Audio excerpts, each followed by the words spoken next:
კორუფციასთან ბრძოლასა და ამ კუთხით მიმდინარე გამოძიებაზე ქართული ოცნების ერთ-ერთმა ლიდერმა ირაკლი კირცხალიამაცის საუბრა პირველი არხის ეთერში.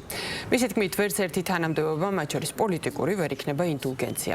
გამოყენებული დანაშაულის დასაფარად და დანაშაულებისაგან გასათავისუფლებლად. მან მიმდინარე გამოძიებაზე ოპოზიციის ბრალდებებსაც უპასუხა. როდესაც ჩვენ საუბრობთ, რომ ჩვენ უკომპრომისო ვიქნებით კორუფციასთან ბრძოლაში, ეს ნიშნავს, რომ ხელი ნურავის წაუწდება იმ, ასე ვთქვათ, სიბინძურისკენ, იმ მანკიერებისკენ, რომელსაც ჩვენი სახელმწიფო და ყველა თავმოყარი სახელმწიფო და თავმოყარი ხელისუფალი ძალიან მკაცრად უდგება.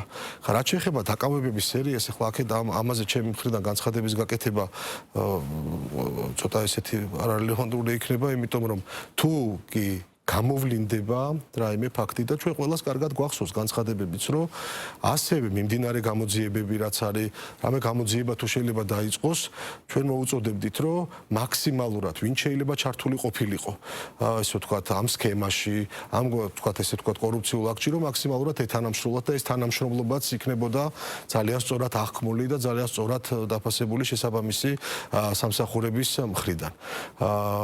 ასე რომ ამის ანონსი თუ რა გაგრძელდება, როგორ გაგრძელდება, ცოტა ესე ვთქვათ, ამის პროგნოზის გაკეთება რთულია. თითოეული ეს ქმედება, ამ ყველაფრის გამოძიება, შემდეგ ამ გამოძიების, ასე ვთქვათ, ჩატარება, თუნდაც ესეთი გახმაურებული საქმეები, ხო, პოლიტიკური გუნდისთვის, თითოეული იმ, ესე ვთქვათ, უწყებისთვის, რომელიც ამას აწვევს, არის დიდი პასუხისმგებლობა. ზოგადად კოლექტიური ნაცმოძრაობა, როდესაც კლანს ახსენებს, ხო, უბრალოდ ტრაგიკომედია და ღემილის მომგვრელია ეს ყველაფერი, როდესაც სააკაშვილის მეხოტბე, ესე ვთქვათ, სხვადასხვა პოლიტიკური დანაყოფი ზოგადად კლანს ახსენებს და კლანს გაბრალებს აი ამ ყველაფერს. ხო, ასე რომ კიდევ ერთხელ, როდესაც ასევე სპეკულაციური კითხვები ვახსენე, რომელიც მათივე მედია საშუალებებიდან მოდიოდა ამ ყველაფრის შემდეგ, ამ გახმაურებული საქმის შემდეგ, კიდევ ერთხელ უმეორებს, სწორედ პასუხისმგებლობა და პასუხისმგებლობიანი გუნდის მიდგომა არის ის მიდგომა, რომელ მიდგომასაც ვხედავთ ჩვენ დღეს თითოეულ ამ საქმესთან დაკავშირებით.